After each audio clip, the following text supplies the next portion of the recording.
திரு ஆலு ஷானவாஸ், தான் பகிரங்கமாக சொல்ல முடியாததை ஆதவ அர்ஜுனாவை வைத்து திரு திருமாவளவன் சொல்கிறார் என்ற புகார் சொல்லப்படுகிறது. உங்க பார்வை? ஏதாவது ஒன்று தானே உண்மையா இருக்க முடியும். ஒரே கேரக்டரை வச்சு எத்தனை விதமான கற்பனைகளை அவிழ்த்து விடுறீங்க. விஜய் என்ன சொல்றாரு? திமுக நிர்பந்தத்துக்கு பணிந்து திருமாவளவன் இந்த மேடைக்கு வரலங்கிறாரு. அப்போ அது உண்மையா இருக்கணும் ஒன்று. நீங்க என்ன சொல்றீங்க? நான் சொல்லல, அதான் எல்லாரும் சொல்லக்கூடிய தொகுத்து தானே சொல்றீங்க. அப்ப இங்க இப்ப என்ன கேட்டீங்க? நீங்க திமுகவை எதிர்த்து ஆதவை வைத்து இப்படி எல்லாம் பேச வைக்கிறாரா திருமான்னு கேக்குறீங்க. இப்ப அது உண்மையா இது உண்மையா? இதுல இருந்து என்ன தெரியுது? திமுக நிர்பந்தத்துக்கும் தலைவர் பணியவில்லை, ஆதவை வைத்தும் இந்த விளையாட்டை தலைவர் ஆடவில்லை. தலைவர் அவருக்கான முடிவை அவரே எடுக்கிறார் அப்படிங்கிறதுக்கு இது சாட்சியா இருக்கா? இந்த ரெண்டு விதமான கருத்துக்களும் எப்படி உண்மையா இருக்க முடியும்? இப்படியே ரெண்டுல ஏதாவது ஒன்று தானே உண்மையா இருக்க முடியும். இதுல என்னன்னா ரெண்டுமே உண்மை இல்லை. அப்போ இது மூன்றாவதாக ஒன்று இருக்கிறது. அதுதான் தலைவர் எடுக்கக்கூடிய முடிவு, அவருடைய சுயத்தன்மை, அவருடைய அசல் வெளிப்பாடு. எல்லா காலத்திலும் அவர் அப்படித்தான் வெளிப்பட்டிருக்காரு. இப்ப தாவேகா சார்பில் இங்கே பேசுற ஐயநாதன் கூட என்ன சொன்னாரு? அவர் அப்படியெல்லாம் முடிவெடுக்க வைக்க முடியாது. இதுதான் எங்க தலைவர் பெற்றிருக்கிற சான்று. ஏன் விஜய் திமுக கூட்டணியில் எத்தனையோ கட்சிகள் எத்தனையோ தலைவர்கள் இருக்கும்போது எங்க தலைவரை விரும்புறார்? ஏன்னா எங்க தலைவர் ஒரு நம்பிக்கையான பார்ட்னரா இருப்பார். எந்த இடத்தில் இருக்கிறாரோ அந்த இடத்துக்கு லாயலா உண்மையாக இருப்பார். கடைசி நேரத்தில் பேரத்துக்கு படிந்து முடிவை மாற்றக்கூடிய நிலைப்பாடு அவருடைய அரசியல் வரலாற்றில் கிடையாது. அப்ப அவர் பார்க்கிறார், ஒரு புதிதாக கட்சி தொடங்கின ஒருத்தர் பார்க்கிறார், இப்படி ஒரு தலைவர் நம்மளோட இருந்தால் நல்லா இருக்கும், இந்த கட்சி நம்மளோட இருந்தால் நல்லா இருக்கும் அப்படின்னு அவர் விரும்புவதற்கு என்ன அடிப்படை? அப்ப எங்கள் தலைவருடைய அந்த குணம் தான் அடிப்படை, அந்த வெளிப்பாடுகள் தான் அடிப்படையா இருக்குது. அப்ப அப்படிப்பட்டவரை பற்றிய உங்களுக்கு விருப்பப்படுறீங்க, விருப்பப்படுறதுல தவறு இல்லை. ஆனால் அவருடைய சுயமரியாதையை கொஸ்டின் பண்றதுக்கு உரிமை கிடையாது.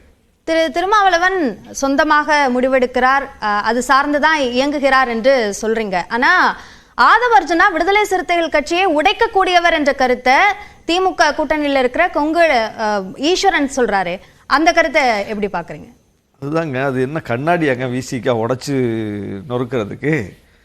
அது கருத்தியலால் கட்டப்பட்ட கட்சி. கூட்டணியில் இருக்கிற திரு ஈஸ்வரன் அவங்க பார்வை அதுக்கு எங்க தலைவர் ஏற்கனவே பதில் சொல்லிட்டாரு. விசிக கருத்தியலால் கட்டப்பட்ட கட்சி, சுயநலத்தால் கட்டப்பட்ட கட்சி அல்ல, ஆதாயத்தால் கட்டப்பட்ட கட்சி அல்ல, குறுகிய அரசியலுக்காக உருவாக்கப்பட்ட கட்சி அல்ல. அது ஒரு கொள்கையை முன்வைத்து உருவாக்கப்பட்ட கட்சி. அந்த கொள்கையை உள்வாங்கித்தான் அங்கே ஒவ்வொருவரும் பயணிக்கிறோம். நான் இன்னைக்கு அந்த கட்சியில் சட்டமன்ற உறுப்பினர் இருக்கேன்னா சட்டமன்ற உறுப்பினர் ஆவோம் என்பதற்காக விசிகாவை நான் தேர்ந்தெடுக்கவில்லை. அப்படி ஒரு தேர்வு ஒரு இளைஞருக்கு எந்த கட்சியாக இருக்க முடியும்? அதுவும் ஒரு தலித் அல்லாத தரப்பிலிருந்து வரக்கூடிய இளைஞர் சட்டமன்ற உறுப்பினர் ஆகணும் என்பதற்காக விசிகாவை போய் தேர்ந்தெடுப்பாரா? விசிகாவுக்கு கிடைப்பதே குறைந்த எண்ணிக்கையிலான சீட்டு, அதிலும் பொது தொகுதி கிடைக்குமா கிடைக்காதா என்பது கேள்விக்குறியான ஒன்று. அப்படி ஒரு நிலையில் அந்த கட்சி இருக்கும்போது 15 ஆண்டுகளுக்கு முன்னாலே அந்த கட்சியை நாங்கள் தேர்வு செஞ்சு அந்த கட்சிக்குள்ள பயணிக்கிறோம். 15 ஆண்டு கால பயணம். அப்போ கருத்தியல் ஈர்ப்பினால் போறோம். இந்த தலைவர் கருத்தியல்ல உறுதியான தலைவர், இவரை பின்பற்றினால் நாமும் அந்த கருத்தியலில் உறுதியாக பயணிக்க முடியும், அந்த சுதந்திரம் நமக்கு இருக்கும். அப்புறம் இவ்வளோ இன்டலெக்சுவல்ஸை பக்கத்தில் சுற்றி வச்சுட்டு கட்சி நடத்தக்கூடிய ஒரே தலைவராக எங்கள் தலைவர் தான் இருக்கிறார். அது ரொம்ப கஷ்டமான ஒரு வேலை. ஆளாளுக்கு பேசுவாங்க, சுயமாக சிந்திப்பாங்க, ஒவ்வொருத்தரும் தங்களுடைய கருத்துக்களை வெளிப்படுத்துவாங்க. இதுக்கு பயந்து தான் இன்டலெக்சுவல்ஸை யாரும் பக்கத்தில் வச்சுக்கிறது கிடையாது. அப்படியே வச்சுக்கிட்டா கூட அவங்கள இந்த மாதிரி எம்பி ஆக்கி எம்எல்ஏ ஆக்கி கூட வச்சுக்க மாட்டாங்க. நீங்க பாருங்க, எங்கள் தலைவரை சுற்றி இருக்கிறது யாரு? முழுக்க யார் பாருங்க. அப்ப நாங்க எல்லாம் உட்கார்ந்துக்கிட்டு அவருக்கு பக்கத்துல இருக்கிறோம் அப்படின்னா எங்களை எல்லாம் வழிநடத்தக்கூடிய அளவுக்கு பேராற்றல் மிக்க தலைவரா எங்க தலைவர் இருக்கிறார், அறிஞரா இருக்கிறார், முனைவரா இருக்கிறார். அப்ப அப்படிப்பட்ட தலைவரை இவர் ஒரு நேத்து அரசியலுக்கு வந்த ஒருத்தர் இவ்வளவு சிறுமைப்படுத்துவதை எப்படி ஏற்க முடியும்? அவருடைய அரசியல் பயணம் என்னன்னா தெரிஞ்சுக்கணும்ல முதல்ல. இல்ல அத்தகைய தலைவரை ஒரு தர்ம சங்கடத்துக்கு உள்ளாக்கிடுவார் ஆதவ அர்ஜுனா அப்படின்ற கருத்தை திரு கொங்கேஸ்வரன் சில தர்ம சங்கடத்துக்கெல்லாம் உள்ளாக்க முடியாது, யாராலும் முடியாதுங்க.